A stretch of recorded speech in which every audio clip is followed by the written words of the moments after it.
Out of all my videos, the ones that stir most debate are usually related to property. There's that age-old controversial question: do you buy or do you rent? On one hand, you might think that buying a home right now isn't the best idea because of rising interest rates, making the cost of buying a home more expensive than it was before. But on the flip side, a lot of people believe renting isn't great, as rents have surged over the years, and people believe that you're throwing money down the drain. I have been advising companies and valuing properties for the past 7 years. I've also both rented and bought property throughout my life. So in this video, I thought I'd go into a deep dive analysis on all the factors to consider before deciding whether to rent or buy. Hopefully by the end of this video, you'll make a more informed decision as to which course of action is best for you. So to compare apples with apples, I started by finding this 2-bedroom apartment for $328,300. It's 100 square meters, so you're essentially paying $3,300 per square meter. The flat is in Gżira,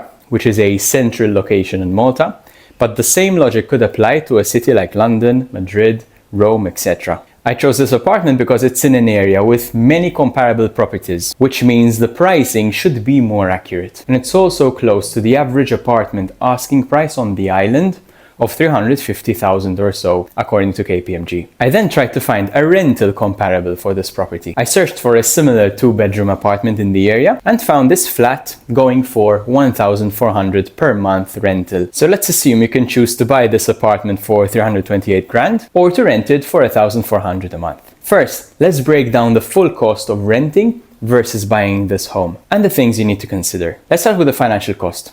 If you're renting this house, the financial cost is simply the rent per month, which in this case is €1,400 a month. But this is only the price of the property in the first year and doesn't include any increments to the rental that happen year after year. So let's calculate this using 2 assumptions. The first, that you're going to rent the place for 4 years, which is just above the average rental period in Malta, according to the Housing Authority. And secondly, let's say that on average, rentals will increase by 3% per annum over the next 4 years or so. So this means that even though you started renting for $1,400 a month, as time passes, towards the end, you'll end up paying around $1,575 a month. This would be the rent in the 4th year, as per our assumptions. So using a simple average of these 2 figures, the inflation-adjusted rent for the 4-year period lands at just around €1,490 a month. Other factors you may want to consider, depending on whether the landlord charges separately for this or not, are utilities, Wi-Fi, etc. For simplicity, I'll be excluding these types of costs from both the buy and the rent situations. So now let's look at the cost of buying. Let's assume an average down payment for a home in Malta. For first-time buyers, there's a minimum 10% deposit applicable. And for second-time buyers and beyond, this rises to 25%. So for the purpose of this study, I will assume a straight average deposit of 17% of the property price. On a 328 grand apartment, that's around €55,800. This is money that you're putting in the equity of the home. The second expense we need to consider are closing costs. These are one-off costs that we pay to complete the transaction. When we think of buying a home, most of us just consider the purchase price of the house. But there are other fees that we need to pay on top of this. These include stamp duty, for instance, which is the money that you pay to the government for buying this property. This is what stamp duty looks like in Malta. Now, there are some exceptions here. Most notably the fact that first-time buyers are exempt from paying stamp duty on the first 200,000 of the property price. First-time buyers also have other benefits, such as a €10,000 cash grant for properties not exceeding 500k. Then you have notarial fees, which are costs for the notary to do all the searches and documentation and make sure that nothing is wrong with these. This is usually a big cost. You'll also have to pay your architect for a valuation which the bank will ask for to ensure that the property is valued fairly. And last but not least, the bank will ask you to pay for life insurance and also home insurance. These are not one-time costs, but they're incurred annually. I'll stress again that these costs vary whether you're a first-time or second-time buyer, whether you bought a property within 5 years or not, whether you're flipping it, and various other factors. But the rule of thumb that we use is that all these costs typically amount to around 5% of the closing price, give or take. So in this scenario, that adds another €16,500 to buy this home. This will come out of your pocket together with the deposit. And the rest of the money to buy this home will come from a bank loan. So to recap, Buying this property would entail an upfront cash cost of $73,000. This is made up of closing fees, which you can say goodbye to forever, and the deposit which feeds into your equity. Now, what about the monthly loan repayments? Let's assume an average interest rate for the next 5 years of 3.5%, which is higher than it was last year. At this interest rate, our monthly mortgage payment for a 30-year loan will amount to around $1,225 a month. This amount is partly used to pay off your interest, but also to gradually draw down the principal of your property. And so you're gradually adding to your net worth, unlike when you rent, where the money is going to the landlord to potentially pay their own mortgage, with possibly a profit on top. Now, it's also very likely that you'll have to include some repairs and maintenance costs, which many people tend to forget about. There's a rule of thumb that you should calculate around 1% of the property purchase price to go to yearly repairs and maintenance, like roof repairs, the water heater breaking,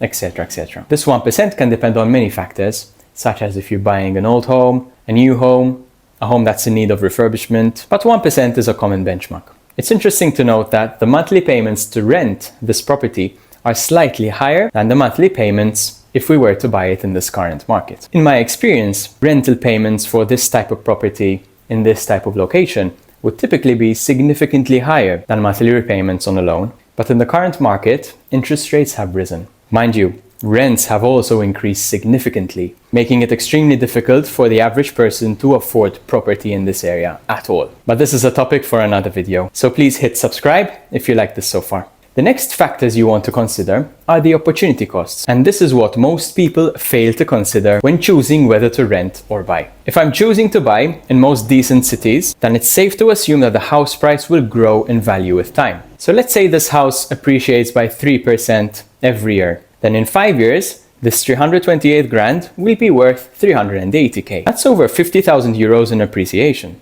But if you're paying for the down payment and other costs, you're letting go of the opportunity of potentially investing this money in other assets. So the other option you could potentially have is to invest this money in, say, the S&P 500 at the average yearly return of around 7%. And then hoping that the gain on this investment would be greater than how much your house would have appreciated over the same period if you were to buy. We should also consider supply and demand forces. Research shows that the supply of new housing is set to outstrip demand in 2024 and 2025. This will cause downward pressures on prices, especially in peripheral areas that are outside the center. There are so many unpredictables and assumptions that come into play here, like what location you're buying in, how long you intend to buy for, what the market will be like at the time, and so on. So no one knows for sure what the situation will be like in, say, 2 years' time. But we can use this buy versus rent calculator to assess whether we might fare better financially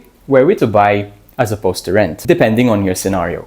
So here I'll use the same parameters that I used in my example earlier. Buying a house for $328,300, putting in a down payment of 17% of this, paying closing fees of 5%, and an annual maintenance cost of 1%. I'll compare this to our rental cost, where we then to invest a potential down payment at the typical average stock market return of 7%. Now, assuming house prices increase by 3% per annum, looking down the line over a 5-year period, it seems we'd be better off buying than renting. But the moment I flex these assumptions and assume that house prices will increase closer to the 1% mark every year, then renting suddenly becomes a better option instead. This is slightly concerning in the short run, given the upcoming oversupply of property that's looming. But if we take a long-term view of 5 years plus, it typically then favors us to buy versus to rent. Of course, you'd have to cough up some 70 grand from somewhere to buy this property, but having a time horizon of 5 years plus helps spread out these closing fees over a longer period. What's more, playing the waiting game could help you generate the capital appreciation that you are looking for. The key takeaway here is that 1, it really depends on your specific situation. 2, it depends on when you think it'll be the right time to buy or rent. And 3, you need to run the numbers and assumptions based on your scenario. Also, speak to a financial advisor if need be. This is going to be one of the costliest financial decisions in your life, so make sure to do it well. As things stand, we're still waiting for the dust to settle in Europe and to understand which direction interest rates will go in the future. And as a result, we don't know exactly where property prices will go. given the developments I mentioned. Also, in Europe, there's a worry that a lot of people are coming up to remortgage and are experiencing payment shocks. So if they're on a fixed rate of, say, 1.5%, then they're going to be remortgaging onto something closer to 4 to 5%. Some people will struggle with this, and we may see more homeowners or renters downsizing or renting properties in the interim, which then can mean a lot more properties come into the market, and this could move prices. So it all boils down to the relationship between housing demand and supply. Malta seems to be behind the curve on this front, with many banks choosing to absorb the higher cost of lending. And this is in turn cushioning borrowers from major rate hikes. So one of the biggest questions as a homeowner is, would you be able to weather a perfect storm of higher interest rates and or lower property prices? These are the calculations that you need to make, besides speaking to an independent financial advisor if need be. I usually look at property purchases as a long-term investment, and typically, if you look at the bigger picture and assess how house prices fared over a longer period, then there's generally been an upward trajectory with some dips and setbacks along the way. You'll also want to consider the psychological factors. 1. If you buy your house, you have the certainty of not being asked to leave at one stage by your landlord. 2. You know how much you'll be paying for your mortgage, at least for the next 2 to 5 years. 3. You have the freedom to do whatever you want without asking for permission from your landlord. So you can put a screw through your walls, you can reconfigure the space, and this could increase the value of your home, which is something you can't do if you rented. But the benefit of renting is you don't have to worry about any repairs or maintenance, which are technically the landlord's job. But you do have to put down a security deposit by the time you move in, which the landlord can make deductions from if you've damaged like a load of stuff, or if your drunk friends spilt red wine all over the sofa or something like that. On the plus side with renting, you have the flexibility to move somewhere else if you want, to change your location, to explore living in a different area, but equally, this comes with relocation costs. So if you're thinking about buying versus renting, hopefully this gives you some independent context and some food for thought to consider when looking at both scenarios. You may also enjoy another video that I made on investing and how to allocate your savings, which I'll link in the description below.